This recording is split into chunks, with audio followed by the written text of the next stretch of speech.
أعوذ بالله من الشيطان اللعين الرجيم. بسم الله الرحمن الرحيم. الحمد لله رب العالمين، والصلاة والسلام على أشرف الأنبياء والمرسلين وخاتم النبيين وطه وياسين ومولانا ومولى الثقلين إمام الحرمين صاحب كعبة قوسين جد الحسن والحسين أبي القاسم محمد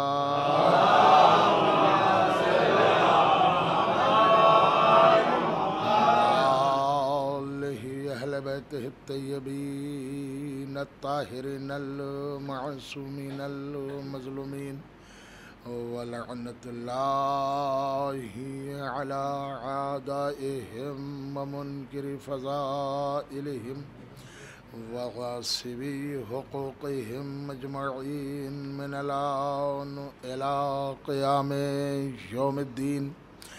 أما بعد، فقد قال الله سبحانه تبارك وتعالى في كتابه المبين، وهو أصدق الصادقين وقوله الحق. بسم الله الرحمن الرحيم. لقد خلقنا الإنسان في احسن تقویم. صلوات بر محمد.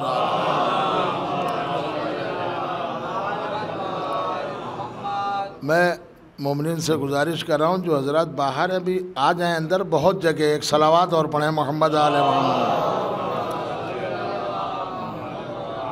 آ جائیے ایک اور صلوات پڑھیں محمد آل محمد. ابھی ادھر آ جائیے، ادھر بہت جگہ ہے، نکل جائیے. ایک اور صلوات پڑھیں محمد آل محمد. ایک باواز بلند صلوات. اللہ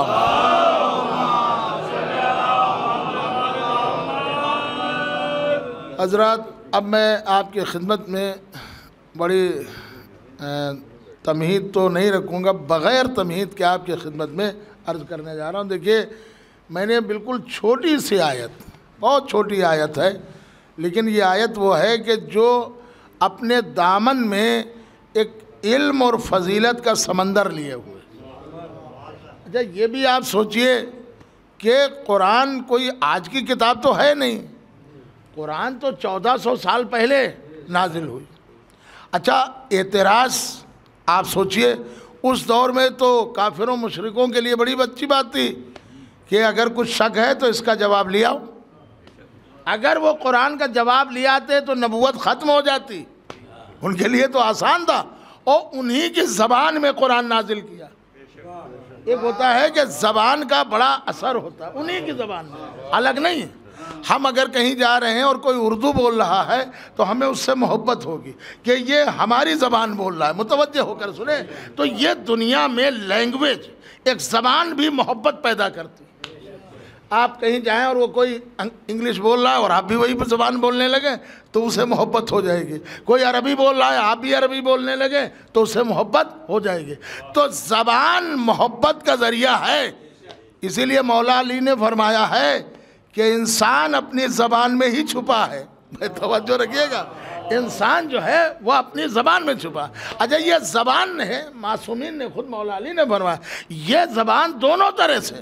اچھا، زبان ایک ایسی چیز ہے پورے جسم میں سب سے چھوٹا جو ہے زبان وہ چیز ہے کہ زبان کے ذریعے سے انسان دل میں اتر جاتا ہے، اور زبان ہی وہ ہے کہ جس کے ذریعے سے انسان دل سے اتر جاتا ہے.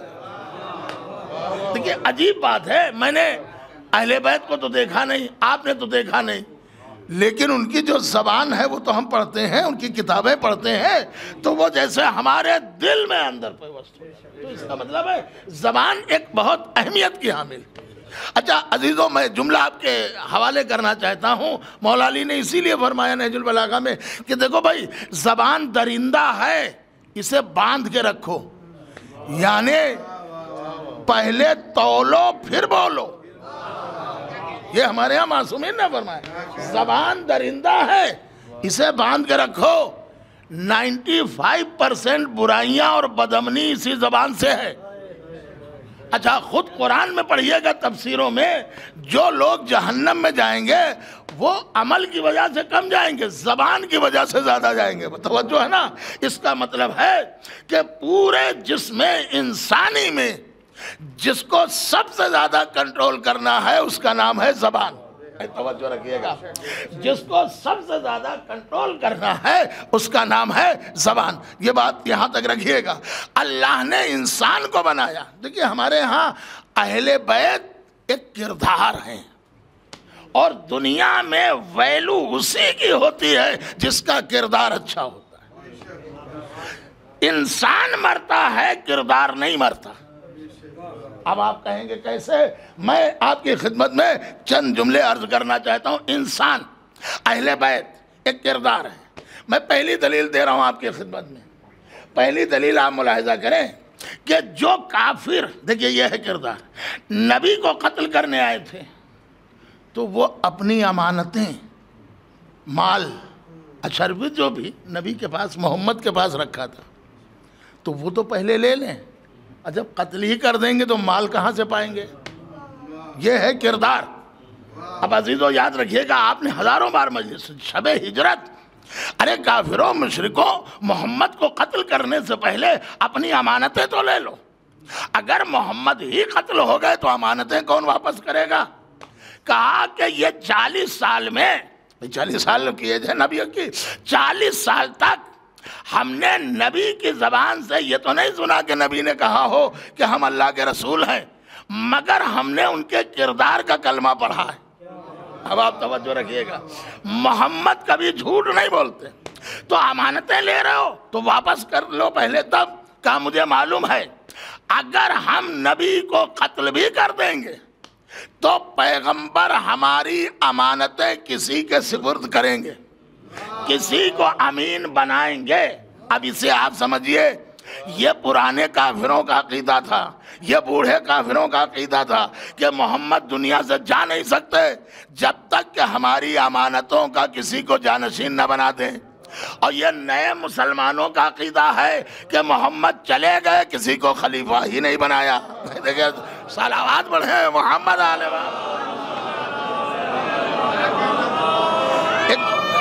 حیدری۔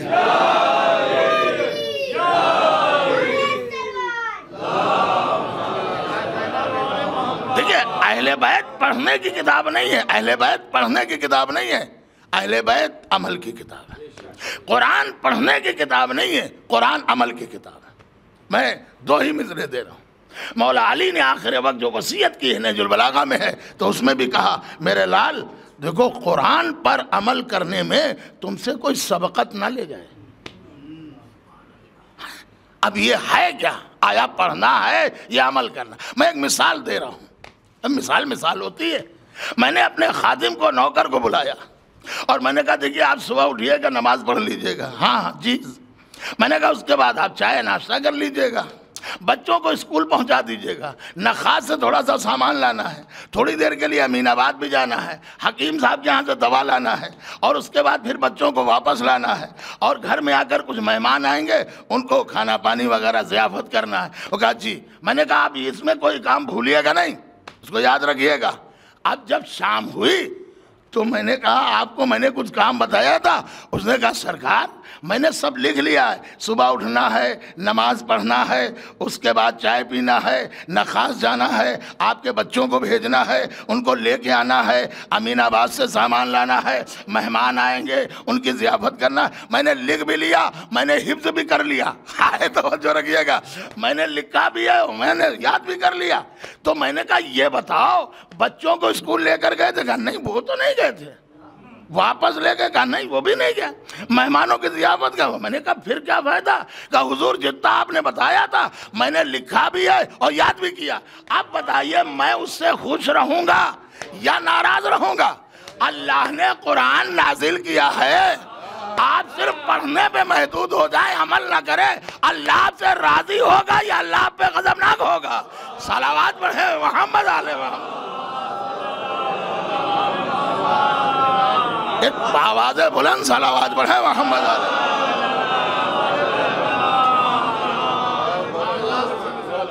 میں آپ سے کہہ رہا ہوں اللہ آپ خود ویسے ہی سمجھیے۔ اچھا جو معصوم نے بیان کیا ہے اس پہ تو ہم عمل کریں گے نہیں۔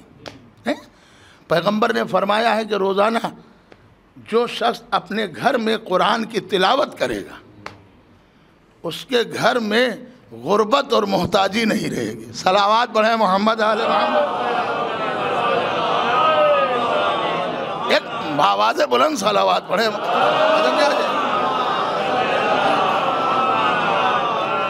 آگے آ جائیے، یہاں اور بہت جگہ ایک صلوات اور پڑھیں محمد علیہ محمد۔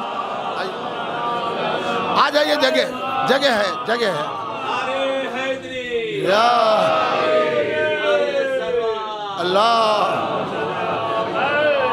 ایک اور باواز بلند صلوات پڑھیں محمد علیہ محمد۔ ایک حیدری صلوات پڑھ دیں محمد علیہ محمد۔ اچھا یہ تو میں آپ کی خدمت میں عرض کر رہا ہوں کہ ہمارے ہاں معصومین نے کیا کیا؟ جتنے بھی بڑے مسئلے آتے تھے اس کا جواب قرآن سے ہی دیتے تھے، کہیں الگ سے تھوڑی نہ لاتے، قرآن سے، اور اس طرح حل کر دیتے تھے جیسے پانی ہو۔ تو اس کا مطلب معصومین بتانا چاہتے ہیں کہ کائنات کا سارا علم قرآن میں ہے۔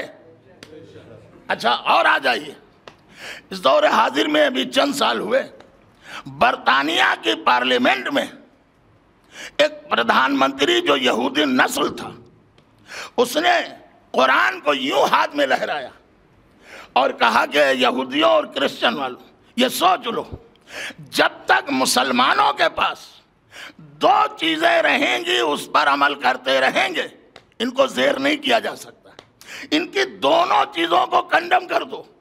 اس نے کہا ایک قرآن ہے دوسرے کعبہ ہے۔ توجہ رکھیے گا، ایک قرآن ہے دوسرے کعبہ ہے۔ ہمارے یہاں تو یہی ہوتا ہے کہ صاحب کعبہ ان کا ہے، کربلا ہمارا ہے۔ ارے بھائی جن کے کربلا ہے انہی کا کعبہ ہے۔ پھر لفظوں کو بدل کر کہہ دوں، بیٹے کا، متوجہ رکھیں، بیٹے کی کربلا ہے، باپ کا کعبہ ہے۔ توجہ رکھیے گا۔ اور پھر میں جملہ عرض کر رہا ہوں، ارے بھائی آپ ان کی مثال کیوں لیتے ہیں کہ صاحب وہ جاتے ہیں وہ جائیں؟ ارے آپ کا حق دوہرا ہے، ان کا حق کہہ رہا ہے۔ آپ کہیں گے کیسے؟ ارے بھائی وہ حج پہ جائیں گے، وہ عمرے پہ جائیں گے، ان کے لیے صرف ایک آپشن ہے، کیا اللہ کا عبادت خانہ ہے؟ آپ کے لیے دو آپشن ہے، اللہ کا عبادت خانہ بھی ہے، علی کا سچا خانہ بھی ہے۔ حیدری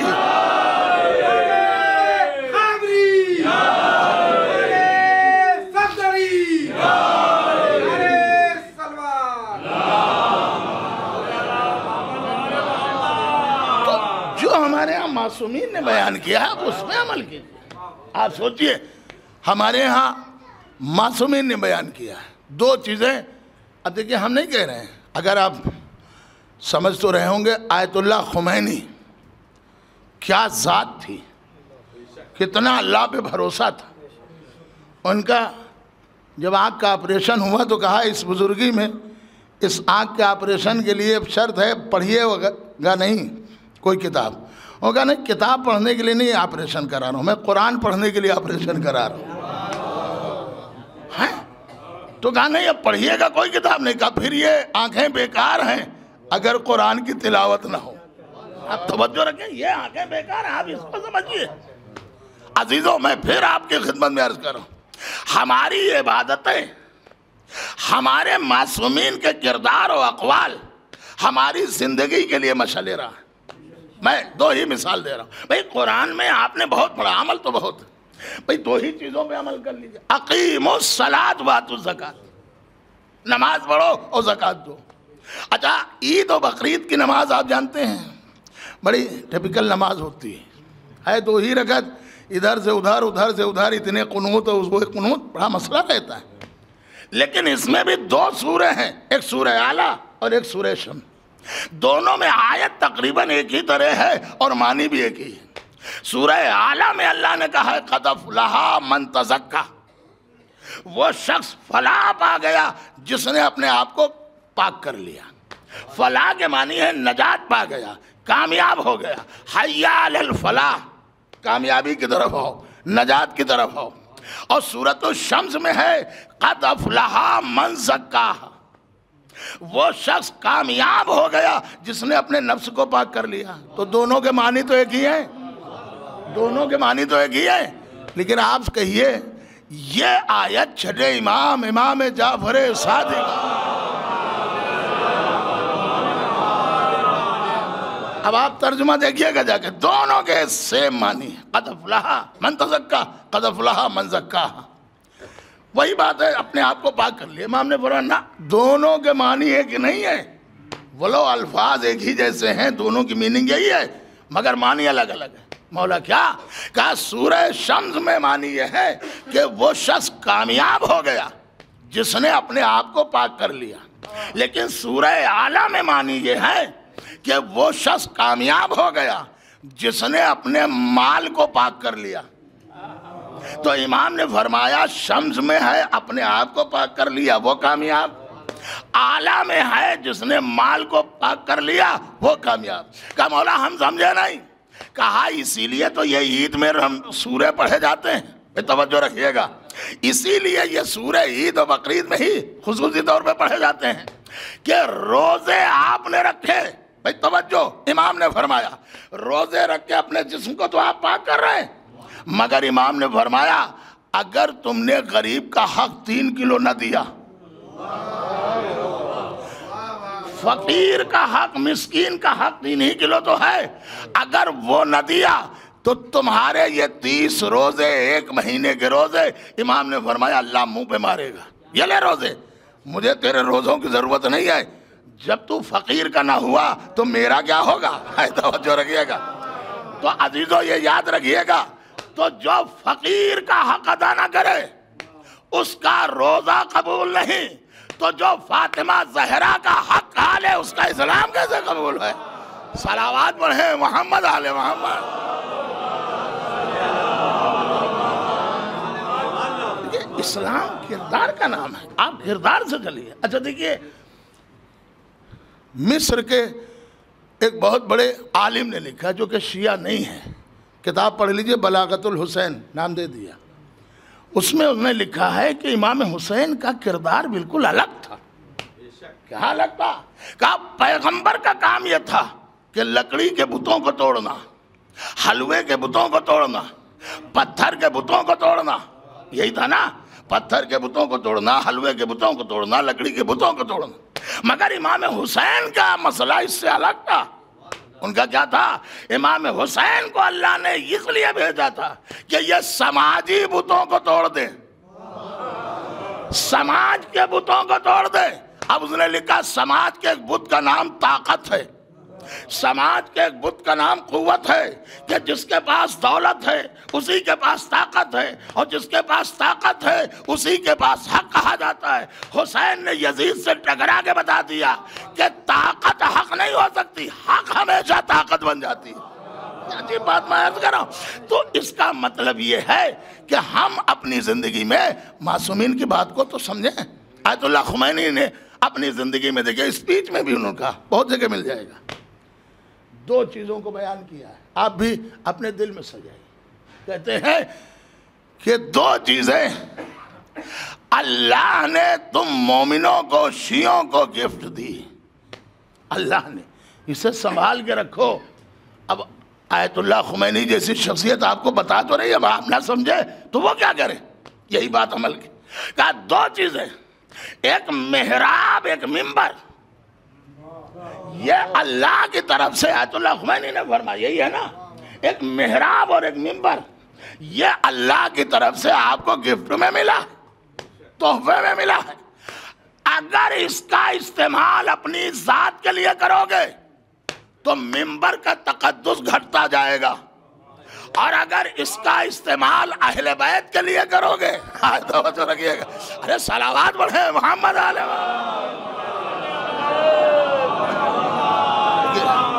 میں جملے یوں ہی نہیں کہہ رہا ہوں، اگر اپنی ذات کے لیے۔ دلیل سن لیجئے، آپ نے فرمایا یہ منبر، آپ کہیں گے کیسے، اور محراب۔ خمینی صاحب کہاں تھے؟ پہلے نجف میں تھے، صدام نے وہاں جلا وطن کر دیا، پھر وہاں سے فرانس چلے گئے۔ اچھا، پیرس جانے کے بعد کام کیا ہوا جس میں بڑے بڑے علماء ان سے جڑے، جو وہاں ان کا پیغام ہوتا تھا وہ مسجدوں میں اس دور میں ٹیپ ریکارڈ کے ذریعے سے سنایا جاتا تھا کہ آقا کا یہ پیغام آیا ہے۔ پڑھ لیجئے، کتاب کا نام ہے اذان، آپ کو ہر جگہ یہاں مل جائے گی، اس میں بھی یہ موجود ہے جملہ۔ جب شاہ کی حکومت کو پتا چلا کہ آیت اللہ خمینی کی بات کو مسجدوں میں مومنین تک پہنچا دیا جاتا ہے، بات تو پہنچ رہی، ایسے لوگ تھے، تو اس نے میٹنگ کی، کہا کیا کیا جائے، نماز تو روکی نہیں جا سکتی، کہا پھر، کہا ایسا کرو اذان کو روک دی جائے، جب اذان نہیں ہوگی تو لوگ متوجہ ہی نہیں ہوں گے نماز کی طرف۔ اذان بھی انسان کو متوجہ کرتی ہے، توجہ رکھیے گا۔ تو اب شاہ کا پہلا فرمان آیا کہ ایران کی سرزمین پر نمازیں ہوں گی مگر اذانیں نہیں ہوں گی۔ خطرہ محسوس کر گیا، وہ ایران کی ظالم حکومت نہیں خطرہ محسوس کر رہی اذانوں سے، دنیا کی ہر ظالم حکومت کو اذانوں سے خطرہ ہے۔ ارے کیا سن رہے ہیں؟ ارے صلوات پڑھیں محمد علیہ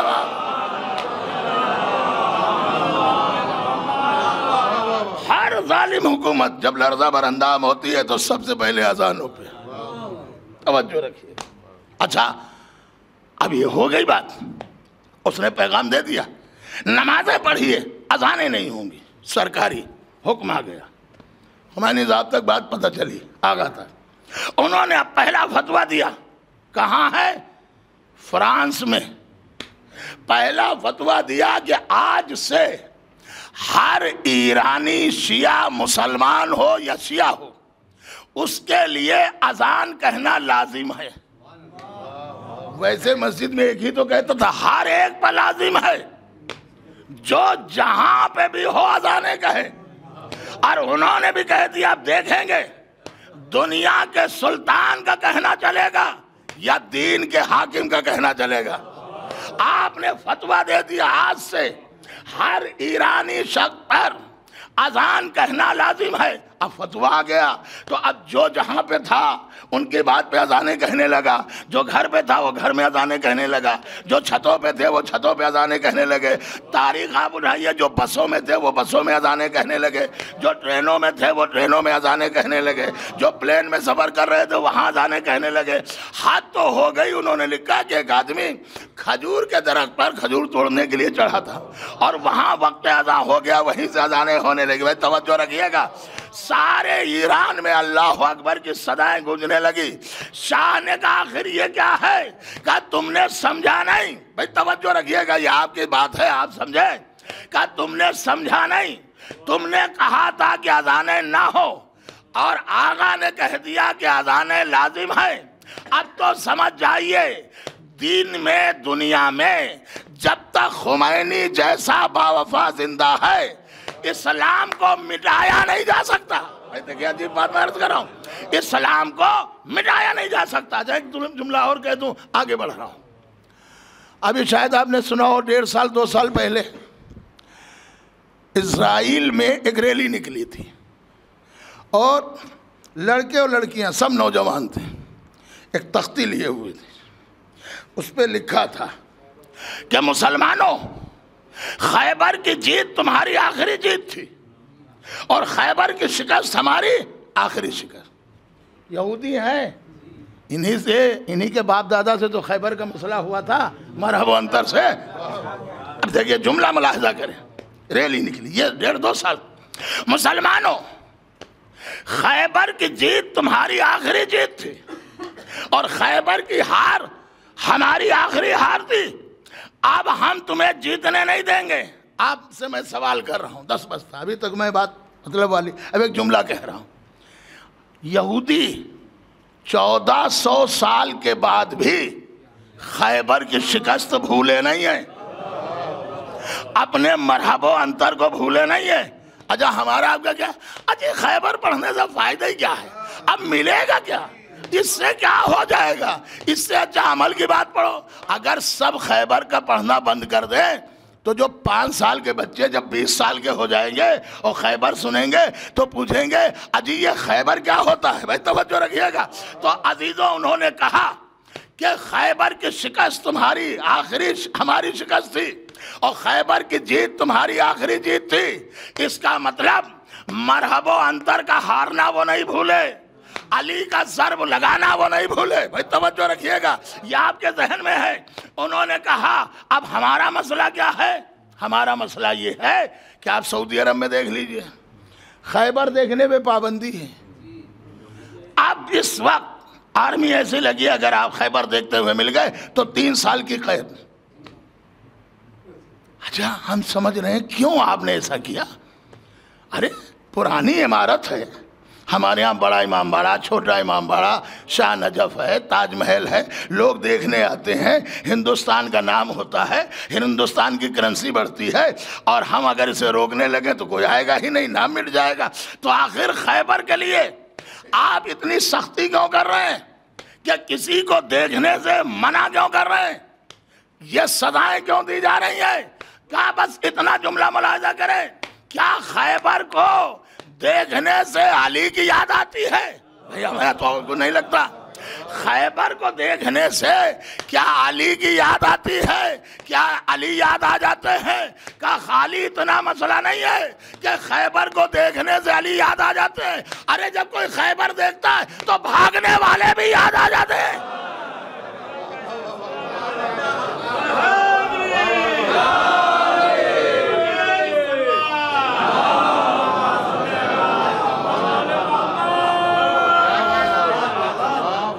ایک باواز بلند صلوات پڑھیں محمد۔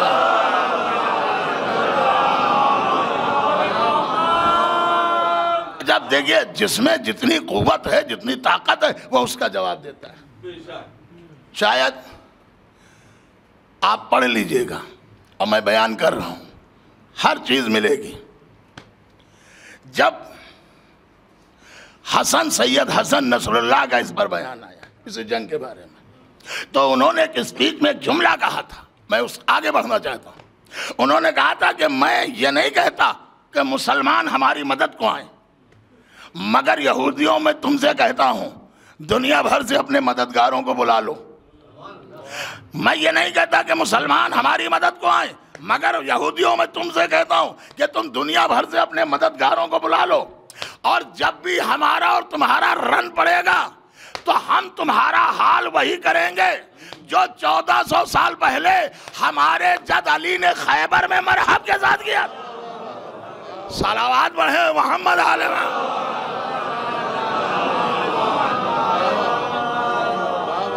عجیب بات ہے، یہ علماء ہمیں طاقت ملتی ہے، علماء ہمیں زندگی ملتی ہے۔ دیکھیں ہندوستانی سماج اور ہے، وہاں کا سماج اور ہے، یہاں کے وہاں سے نہ جوڑیے گا۔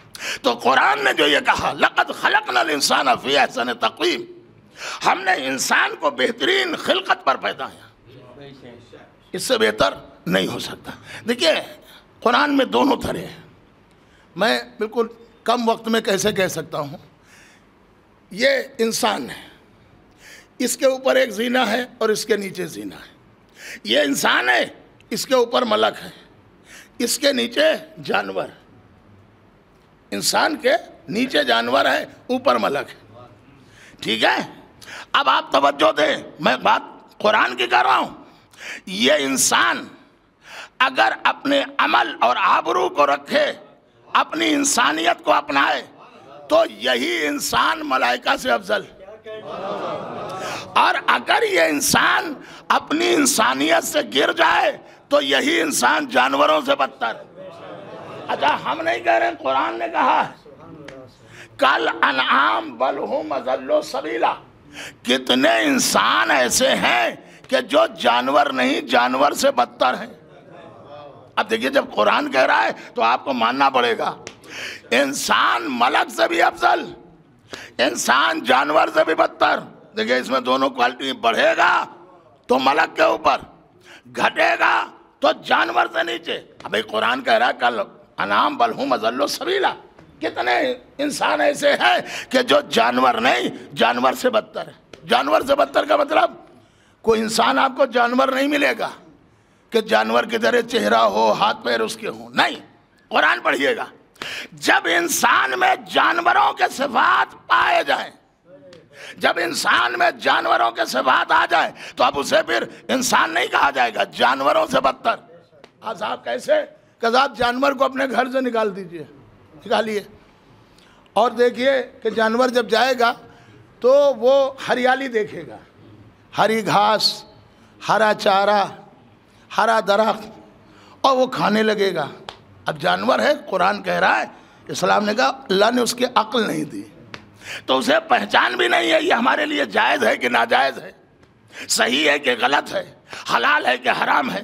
بس وہ کھانے لگے گا، اپنا پیٹ بھرنے لگے گا. دیکھیں یہ جانور ہے، اس نے کھانا دیکھا، ہریالی دیکھی اور کھانے لگا. اس سے نہ جائز سے مطلب، نہ ناجائز سے مطلب، نہ صحیح سے مطلب، نہ غلط سے مطلب، اسے اپنا پیٹ بھرنے سے مطلب.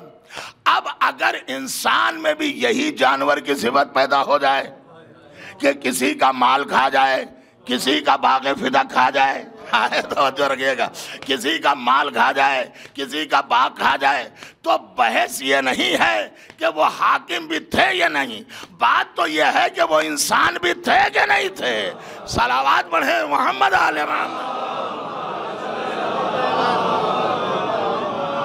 میں نے عرض کیا میں پہنچنا چاہتا ہوں، پہنچ گیا تو بہت بات ہے. کردار بکتا ہے. ایک عالم دین ہمارے ہاں گزرے ہیں، مولوی انتظار حسین صاحب قبلہ امروہوی. انہوں نے کتاب لکھی ہے 3 جلدوں میں، ستون صداقت. آپ پڑھ لیجئے، بڑی محنت سے لکھی کتاب.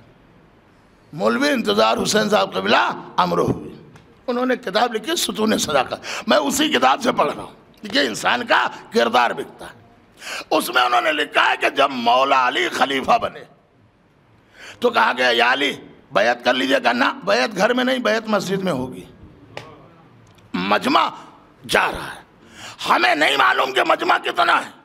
مولا علی نے نہج البلاغہ میں بتایا کہ مجمع اتنا زیادہ ہے کہ میری ردا کے گوشے پھٹے جا رہے ہیں اور میرے بچے حسن و حسین کچلے جا رہے ہیں. ریلا ادھر یہ. اب دیکھیے یہ میں وضاحت کر دوں، مجھ سے سوال کیا گیا تھا تو ان کو جواب ہو سکتا ہے کسی کے ذہن. مولا علی نے فرمایا ہے کہ میرے بچے حسن و حسین کچلے جا رہے تھے. اس وقت امام حسن و امام حسین کی ظاہر سی بات ہے سن 3 ہجری کی ولادت ہے اور سن 4 ہجری کی. امام حسن کی ولادت سن 3 ہجری ہے اور امام حسین کی ولادت سن 4 ہجری. اور جو یہ واقعہ ہے یہ سن 35 ہجری کا ہے. تو اب آپ 35 میں سے 3 اور 4 نکال دیجیے، 3 نکال دیجیے گا تو 32 سال، اور 4 نکالیے گا تو اور وہ تو حسن و حسین دونوں جوان تھے. لیکن مولا کیا فرما رہے ہیں؟ میرے بچے کچلے جا رہے تھے. بچے اس لیے کہا کہ ہر باپ اپنی اولاد کو بچہ ہی تو کہے گا. توجہ رکھیے گا. تو مولا علی نے فرمایا میرے بچے حسن و حسین کچلے جا رہے تھے، اتنا مجمع تھا، میری ردا کے گوشے پھٹے جا رہے. اور علی مسجد کی طرف ایک ازدحام تھا. شبلی نعمانی نے بھی لکھا، یہ دنیا کا پہلا انسان ہے. دیکھیے انہوں نے لکھا کہ اس سے پہلے جو خلیفہ ہوئے تو خلافت نے انہیں زینت دی. علی جب خلیفہ ہوئے تو علی نے خلافت کو زینت دی. لفظوں کو بدل کر کہے تو انہوں نے لکھا کہ جب اس سے پہلے جو خلیفہ ہوئے انہیں خلافت نے چمکایا، علی جب خلیفہ ہوئے تو علی نے خلافت کو چمکایا. اب مولا علی سامنے آ رہے ہیں تو انہوں نے لکھا. دیکھیے اس لیے میں نے حوالہ بھی دے دیا. مولوی انتظار حسین صاحب قبلہ لکھتے ہیں مروی کہ راستے میں ایک یہودی کا مکان، ابھی بات تمام نہیں ہوئی، مکان پڑتا تھا. تو اس نے اپنے بچوں سے کہا میرے لال مجھے بالا خانے پہ لے چلو، کوٹھے پہ، بلندی پہ. کیوں؟ کہا سنا ہے کہ یہاں 4تھی سواری گزرے گی. ہاں بابا چلیے. اب یہ کوٹھے پہ لے گیا. انہوں نے لکھا، اس نے کہا میرے لال مجھے عصا دے دو اور توریت دے دو. یہ توریت کا حافظ تھا اور اسلامی اعتبار سے سب سے پہلی کتاب توریت ہے. اس کے بعد زبور ہے، اس کے بعد انجیل ہے اور اس کے بعد قرآن ہے. تو قرآن نزول اور ترتیب کے اعتبار سے چوتھی کتاب ہے، نزول کے اعتبار سے، نمبر کے اعتبار سے، سیریل کے اعتبار سے چوتھی کتاب ہے، لیکن سمجھنا نہیں چوتھی۔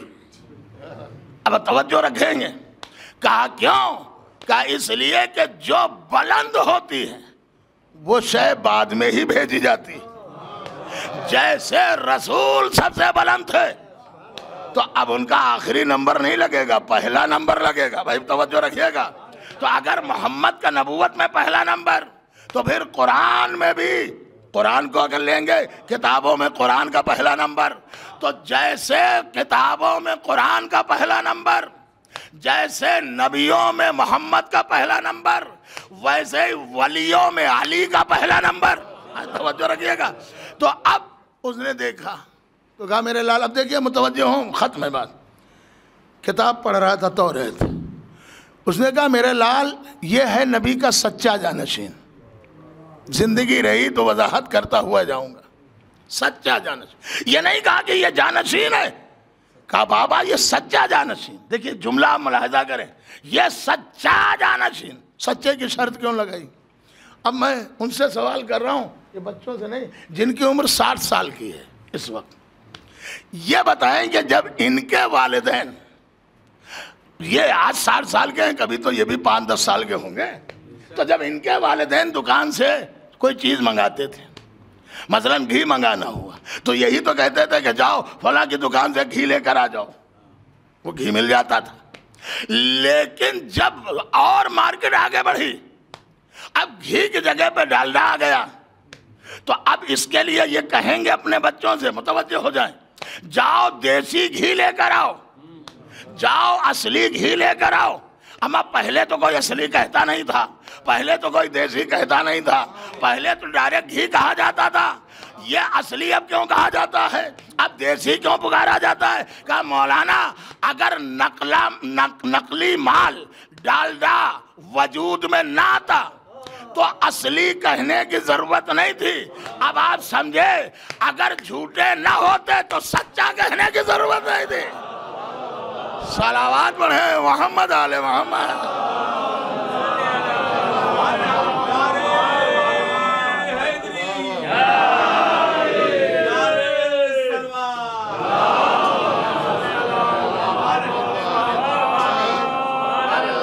اچھا اب ہم تو نہیں کہہ رہے ہیں، دیکھیں اسی لیے حوالہ مولوی انتظار حسین صاحب نے لکھا کہ بچوں نے کہا ابا یہودی ہے، اتنی سی بات بتانے کے لیے، بس دیکھیے یہی ہے جس کو کہتے ہیں کہ مسدس میں اشعار پڑھ دیے گئے بیعت۔ اب آپ سمجھئے یہ واقعی کی بیعت ہے۔ بچوں نے کہا بابا اتنی سی بات بتانے کے لیے کوٹھے پہ آنے کی ضرورت کیا تھی، وہیں سے کہہ دیتے۔ لیکن اب آپ متوجہ ہو جائیں، اس نے ایسا نہیں کہا، انہوں نے اپنی کتاب میں لکھا جب بچوں نے توریت تھی تو اس نے توریت کا ایک باب نکالا تھا، ایسے ہی نہیں کہا نبی کا سچا جانشین، توریت کا باب نکالا اور توریت پڑھتا جا رہا ہے اور علی کے چہرے کو دیکھتا جا رہا ہے، کتاب پڑھ رہا ہے علی کے چہرے کو دیکھ رہا ہے۔ اب آپ سوچئے اس وقت تو جدھر بھی یہ دیکھ رہا ہے ادھر عبادت ہے۔ بھائی توجہ رکھیے گا، اس وقت یہ جدھر بھی دیکھ رہا ہے ادھر عبادت۔ اب انہوں نے لکھا ہے مولوی انتظار، توریت کو دیکھا، علی کے چہرے کو دیکھا، توریت کو دیکھا، علی کے چہرے کو دیکھا، اور کتاب پہ ہاتھ رکھ کے کہا میرے لال یہ ہے نبی کا سچا جانشین۔ جو ابھی جملہ کہا، میں اتنا جملہ آپ کی خدمت میں عرض کرنا چاہتا ہوں کہ اس نے توریت، بھائی توجہ رکھیے گا، توریت کو دیکھا، علی کے چہرے کو دیکھا، کچھ تو پہچانا۔ اب آپ سمجھیے، اما یہودی تھا، ایک نظر کتاب الہی پر ڈالی، علی کو پہچان لیا۔ یہ پوری زندگی قرآن پڑھتے رہے، آج تک علی کو نہ پہچان پائے۔ صلوات پڑھیں محمد آل محمد۔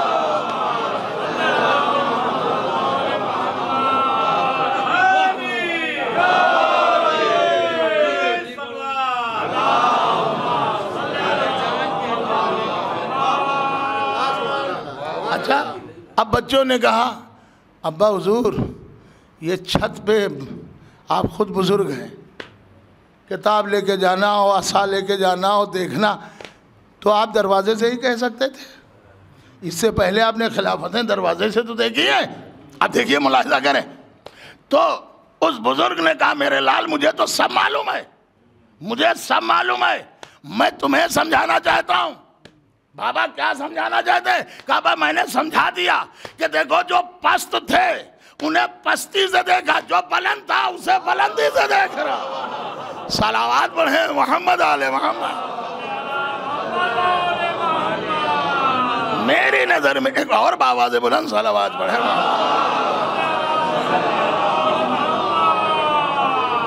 میں نے عرض کیا کہ قرآن پر عمل، قرآن کا عمل.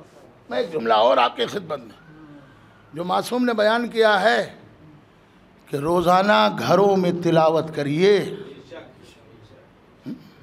خود پیغمبر نے فرمایا جسے یہ ڈر ہو کہ ہمارے گھر میں بچے ڈر جاتے ہیں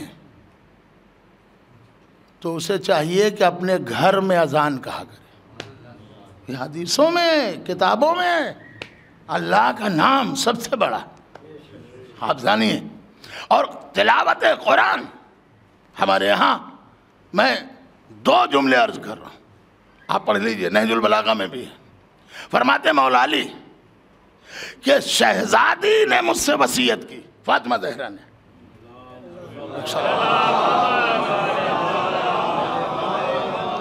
یا علی میری شہادت کے بعد جب آپ مجھے دفن کر دیجئے گا تو میری قبر پہ بیٹھ کر تلاوت کریے گا. کتاب میں ہے، کیوں نہیں پڑھا جاتا تلاوت؟ یا علی اس لیے کہ مرنے والا جب قبر میں ہوتا ہے تو اس تلاوت سے بہت مانوس ہوتا ہے. اب تو بات دیکھیے، میں نے یہاں تک کہہ دی، آگے جملہ اور عرض کر رہا ہوں. امام حسین علیہ السلام نے جب ایک شخص کی مہلت لی تو کیا کہا؟ کہ بھیا عباس جاؤ ان سے کہہ دو حسین ایک شب کی مہلت چاہتا ہے، اس لیے کہ حسین اس شب تلاوت قرآن اور نماز 2 چیزوں میں رات بسر کرنا چاہیے. آپ سوچئے، آخری رات تلاوت قرآن سے نہیں ہٹے. اچھا عجیب بات ہے، عجیب مرحلہ ہے کہ آپ یہی سمجھئے کہ ادھر لاکھوں ہیں، ادھر کل 72 ہیں. میں ابھی کتاب پڑھ رہا تھا، اطمینان نفس، نفس کا مطمئن ہونا بھی ضروری ہے. بھئی آپ یاد رکھیے گا، یا تو نفس میں اضطراب ہوتا ہے انسان کے یا اطمینان ہوتا ہے. جب نفس میں اضطراب ہوگا تو جاگنا ہوگا، اور جب نفس میں اطمینان ہوگا تو سونا ہوگا. شب ہجرت کی بہترین مثالیں ہیں. اس کا مطلب آگے اس کتاب نے جملہ لکھا کہ امام حسین علیہ السلام کے کہنے کو تو یہ 72 تھے، حبیب، زہیر، عباس، علی اکبر، مگر انہوں نے لکھا کتاب میں فکر میں سب ایک تھے، سوچ میں سب ایک تھے، خیال میں سب ایک تھے. اگر فکریں 72 ہو جاتی تو مولا حسین کہتے یہ کرو، کہتے نہیں مولا یہ والا کام اچھا. فکری اعتبار سے بھی ایک تھے، سوچ کے اعتبار سے بھی ایک تھے. اور عزیزو یاد رکھیے گا، اسی لیے کتابوں نے یہ جملہ لکھا کہ امام حسین علیہ السلام کے سامنے 72 تھے، ادھر لاکھوں تھے، لاکھوں ڈوب گئے، 72 آج بھی دلوں میں موجود ہیں. اور یہ خالی اسلام بچانے کے لیے نہیں بلکہ انسانیت کی لاج رکھنے کے لیے بھی ہے. ہم آپ سے پوچھ رہے ہیں دنیا میں کون ایسی کنٹری ہے جہاں نام حسین پر چھٹی نہیں ہوتی؟ آپ سنیے، آپ نے پڑھا ہوگا، نیٹ پہ دیکھ لیجئے گا، جب ہمارا ہندوستان بھارت دیش آزاد ہوا اور پاکستان الگ ملک بن گیا تو یہاں کی چھٹیاں لکھی گئیں، اور چھٹیوں میں دیوالی، ہولی وغیرہ وغیرہ. اس میں عاشورے کی چھٹی 10 محرم. دیش کا پہلا پردھان منتری اور پہلا صدر نہرو اور راجندر پرساد، ان دونوں کے سامنے چھٹیاں بنے تو اعتراض ہوا کہ مسلمان تو چلے گئے، اب امام حسین کی چھٹی کے معنی کیا ہے؟ اس وقت انہوں نے کہا تھا کہ اگر بھارت کی دھرتی پر، بھارت کی سرزمین پر اگر ایک بھی مسلمان نہ رہے تب بھی حسین کے نام پر 10 محرم کو چھٹی ہوگی. کہا کیوں ہوگی؟ کہا امام حسین کے 10 محرم کی جو چھٹی ہے وہ مسلمانوں کی وجہ سے نہیں ہے، حسین کی انسانیت کی وجہ سے ہے. اب یہ یاد رکھیے گا، حسین کی انسانیت کی وجہ سے. اور میں یہ سمجھتا ہوں کہ آج کتنے غیر مسلم ہیں جو امام حسین علیہ السلام کو مان رہے ہیں. کتنی انجمنیں بن گئیں، اس لیے یہی لکھنؤ کے کسی شاعر نے کہا تھا، اب کب کہا تھا، آج وہ بات آ رہی ہے کہ جب مسلمانوں میں دیکھیں گے عقیدت کی کمی، ہو کے ہندو ہم اٹھائیں گے علم عباس کا۔ آپ سوچئے ہمارے سامنے وہ چیزیں صادق آ رہی ہیں، تم کتنا دباؤ گے، ذکر حسین دب نہیں سکتا، اس لیے کہ یہ شہزادی زینب نے مجلس قائم کی۔ ابھی آپ نے سنا ایک جملہ، بہت اشعار سنے، میں ایک جملہ خطبے کا وہ نہیں جو کہنا چاہ رہا۔ بندھے ہوئے ہاتھ، ڈاکٹر انیتا رائے نے لکھا دربار یزید میں 360 چاندی کی کرسیاں، اس میں وی وی آئی پی لوگوں کو بٹھالا گیا، اور بہت سے لوگ بڑے تھے جن کو جگہ نہیں مل پائی، کرسیاں نہیں ہو پائیں تو وہ کھڑے رہے۔ ایتھوپیا، روم اور روس وغیرہ سے سفیر بلائے گئے تھے، امبیسڈر بلائے گئے تھے کہ ایک خارجی نے خروج کیا تھا، ہم نے اس کی گھر کی عورتوں کو گرفتار کر لیا ہے، لہذا تماشا دیکھنے کے لیے۔ تماشا، اب آپ اندازہ کریے، تاریخ کا ایک جملہ عرض کر رہا ہوں، تاریخ نے یہ لکھا کہ یہ کھڑے تھے، بیٹھنے کی اس وقت اجازت نہیں تھی، موقع نہیں ہے، پھر کبھی سن لیجئے گا، آپ کی آنکھوں میں آنسو آ گئے۔ شہزادی زینب نے خطبے میں ایک جملہ کہا ہے، کیا کہا ہے؟ یزید تم میری نگاہ میں اتنا چھوٹا ہے، اتنا چھوٹا ہے کہ مجھے شرم آ رہی ہے تجھ سے بات کرتے ہوئے۔ کیا آپ سمجھ رہے ہیں یہ جملہ چھوٹا ہے؟ اس دور میں بڑے بڑے جو صحابی تھے جب بات کرتے تھے تو وہاں یہ تھا کہ کیسے بات کرنا ہے یزید سے، ہاتھوں کو جوڑا جاتا تھا۔ ڈاکٹر انیتا رائے نے اپنی کتاب میں لکھا، شہزادی زینب کا خطبہ اس نے لکھا، ہاتھوں کو جوڑا جاتا تھا اور رکوع کی حالت میں جھکا جاتا تھا، اور یہ کہتے تھے کہ امیر المومنین خلیفۃ المسلمین یزید ابن معاویہ رحمۃ اللہ لعنۃ اللہ علیہ، یہ القاب تھے، کسی کی حیثیت نہیں تھی کہ ڈائریکٹ یزید بول دے، مگر خلیفۃ المسلمین امیر المومنین کہنا پڑتا تھا، لیکن اگر یہ کہہ دیں تو پھر لڑائی کہے گی۔ لہذا شہزادی زینب نے فرمایا یزید تم میری نگاہ میں اتنا چھوٹا ہے کہ مجھے تجھ سے بات کرتے ہوئے شرم آ رہی۔ آج یہ مجبوری ہے جو میں بات کر رہی ہوں، کتنا بڑا تھا یزید لیکن شہزادی نے اسے کتنا چھوٹا کر دیا۔ یعنی امام حسین علیہ السلام نے شکست میدان کربلا میں دی، مگر شہزادی نے نام یزید کو دشنام کر دیا۔ دشنام کے معنی کیا ہے؟ نام یزید کو ایک گالی بنا دیا۔ آپ جانتے ہیں یہ چھوٹی گالی نہیں ہے، آپ پڑھ لیجئے، مولا علی نے فرمایا ابلیس بہت بڑا تھا مگر اللہ کے سجدے کا انکار کیا تو اللہ نے اسے چھوٹا بنا دیا۔ تو دو ہی تو بڑے چھوٹے بنائے گئے، یا تو ابلیس بڑا تھا اللہ نے اسے چھوٹا بنا دیا، یا تو یزید بڑا تھا حسین نے اسے چھوٹا بنا دیا۔ مگر ایک فرق ہے، آپ کہیں گے آج سماج میں یہ بچہ سامنے بیٹھا ہے، اگر میں کہہ دوں کہ صاحب یہ آپ کا بچہ بہت شیطان ہے، آپ کچھ نہیں کہیں گے سوائے مسکرانے کے، مولانا ہو گیا ہے شیطان، اب دیکھو ان کو ہم دیکھیں گے ابھی اسکول بھی نہیں گئے، یہ بچہ واقعی شیطان ہو گیا، یہی کہہ کے ڈال دے گا آدمی۔ لیکن اگر میں نے یہ کہہ دیا کہ صاحب آپ کا بچہ یزید ہو گیا، آپ اسے سمجھاتے کیوں نہیں؟ تو آپ لڑنے پہ آ جائیں گے، مولانا آپ نے میرے بچے کو یزید کیوں کہہ دیا؟ آپ نے اتنا بھی نہیں سوچا کہ میں فلاں آدمی ہوں، میرے بچے کو آپ نے یزید سے تشبیہ دے دی۔ شیطان سے تشبیہ دی تو برا نہیں مانے۔ آپ اندازہ تو کریے اس دور حاضر میں بھی اللہ کے ٹھکرائے ہوئے کو لوگ اپنا لیتے ہیں، لیکن حسین کے ٹھکرائے ہوئے کو کوئی اپنانے پہ تیار نہیں۔ یہ شہزادی زینب کا جگر تھا، اور آپ بس عزیزو سمجھ لے، جملہ آخری حوالے کر رہا ہوں، شہزادی زینب بندھے ہوئے ہاتھ تھے۔ ایک امام سے ایک آیت اللہ نے ملاقات کی، آیت اللہ کئی پیغام امام نے کہلائے ہیں، اگر مان لیجئے تو ٹھیک۔ امام نے فرمایا اے آیت اللہ میرے شیعوں سے کہہ دو کہ چاہے ذاکر ہو، چاہے شاعر ہو، چاہے خطیب ہو، جہاں تک ہو سکے میرے گھر کی عورتوں کا نام نہ لیا جائے، القاب سے کام چلا لو۔ علی کی بڑی بیٹی ہے، علی کی چھوٹی بیٹی، حسین کی یتیمہ، اس طرح القاب سے کام چلا، جہاں تک ہو سکے نام نہ لیا کرو۔ امام نے فرمایا جب مجمع میں میری گھر کی عورتوں کا نام لیا جاتا ہے تو میں بے چین ہو جاتا ہوں۔ آپ سوچئے مصائب وہ تو ہیں ہی ہیں، یہ مصائب کیا کم ہے کہ کوفہ و شام کے بازاروں میں شہزادیوں کا نام لیا جا رہا تھا۔ آئے کوفہ و شام والو آؤ، علی کی بیٹیوں کا تماشا دیکھو۔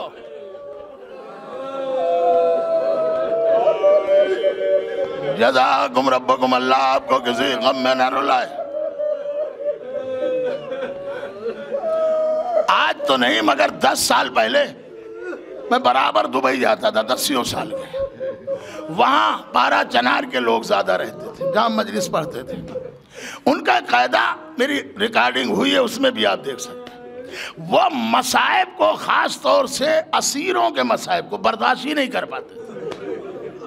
آپ سمجھتے ہیں کہ کیا ہوتا تھا؟ پہلی بار تو مجھے لگا انہوں نے سمجھا دیا کہ اپنے ہوش و حواس کھو دیتے ہیں۔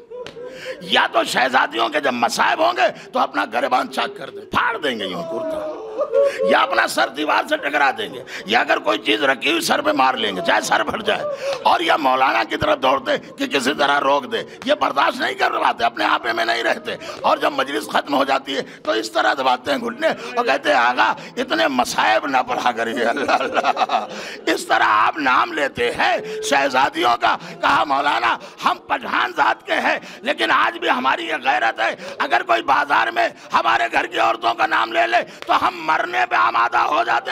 کیا یہ مصائب کم ہے کہ بیویوں کے نام بازاروں میں لیے جا رہے؟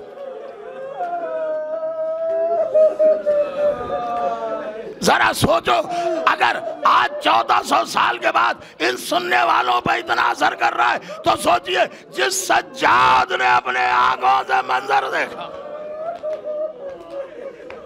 عزیزو سنیں گے چند جملے، مجلس تمام کر رہا ہوں، آپ کی آوازیں بلند ہو گئی، اللہ آپ کو کسی غم میں نہ رلائے سوائے غم امام حسین۔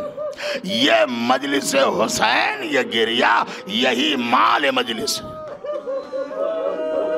عزیزو اب آپ کتاب میں پڑھیے حسین کو اپنی بہن سے کتنی محبت تھی۔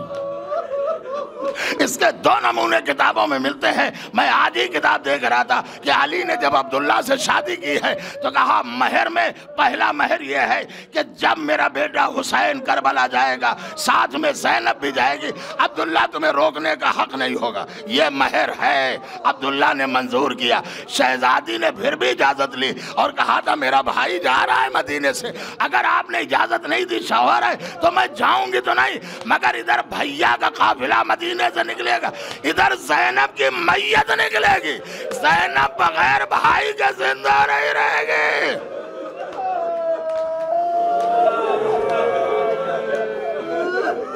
کیا آوازیں بلند ہو رہی ہیں، اللہ آپ کو کسی غم میں نہ رلائے۔ میں آپ سے پوچھ رہا ہوں، آپ رو رہے ہیں اپنی مرضی سے رو رہے ہیں، کوئی تماچے تو نہیں منگا رہا، یہ تو ڈر نہیں ہے کہ نیزے کی ہنیا چبھا دے۔ ہائے سکینہ،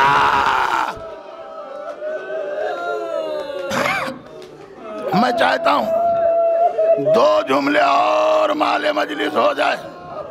عزیزو یہ وعدہ طفلی تھا، مگر کیا کہنا میرے مولا حسین۔ کتابوں نے لکھا ہے جب عالم ارواح میں تمام نبیوں کی روحیں تھی، روح رسول نے کہا کہ سن 61 ہجری میں میرا اسلام مٹ رہا ہوگا، کون بچائے گا؟ روح حسین کھڑی ہو گئی، نانا میں آپ کے اسلام کو بچا لوں گا۔ کہا میرے لال اس کے لیے تمہیں مدینہ چھوڑنا ہوگا۔ کہا نانا منظور ہے۔ کہا ماں کی تربت چھوڑنی ہوگی۔ نانا منظور ہے۔ نانا کی قبر چھوڑنی ہوگی۔ نانا یہ بھی منظور ہے۔ 2 محرم کو کربلا آنا ہوگا۔ نانا یہ بھی منظور ہے۔ 7ویں سے پانی بند ہو جائے گا۔ نانا یہ بھی منظور ہے۔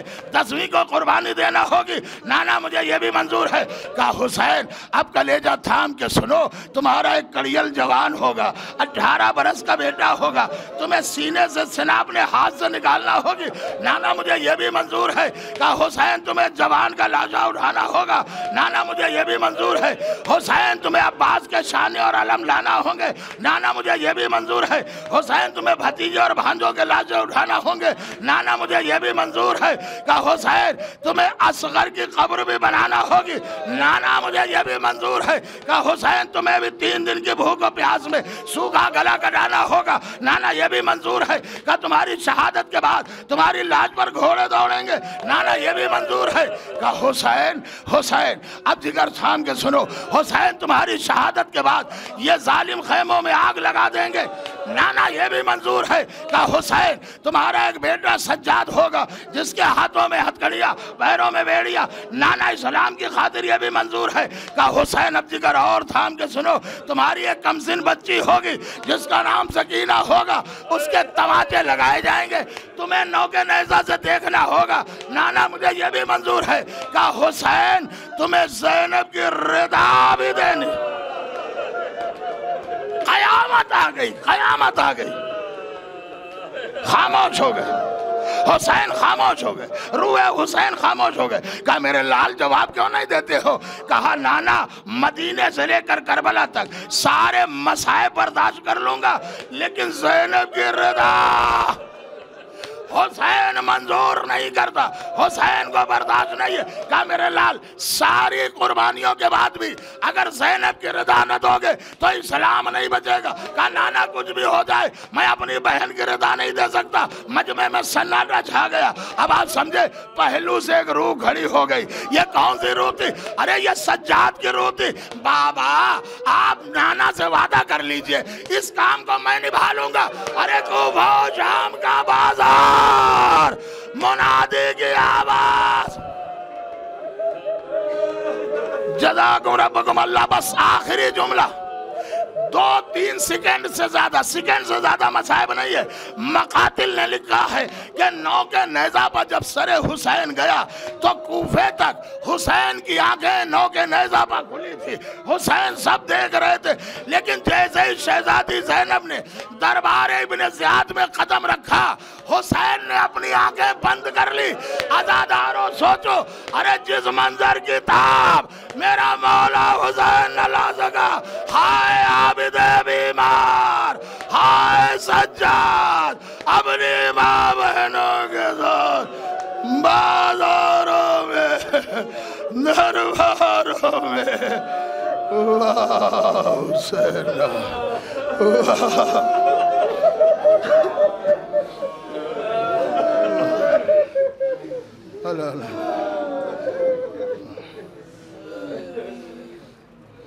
بہرحال تجھے واسطہ محمد آل محمد کا ہمارے اس مختصر سے عبادت کو قبول فرما، جو بیمار ہیں انہیں شفائے کاملہ عطا فرما، یا اللہ بانیان مجلس اور سامعین مجلس کے دلی اور نیک مرادیں پوری فرما، یا اللہ ایران اور حزب اللہ اور اہل یمن کی مدد فرما، یا اللہ اسرائیلی حکومت اور دنیا کی جتنی بھی ظالم حکومتیں ان سب کو نیست و نابود فرما، یا اللہ تمام مومنین اور خصوصاً حاضرین کو زیارت حسین نصیب فرما، یا اللہ ہم سب لوگوں کو آل محمد کے راستے پر چلنے کی توفیق ہے، یا اللہ امام زمانہ کے ظہور میں تعجیل فرما، ماتم حسین۔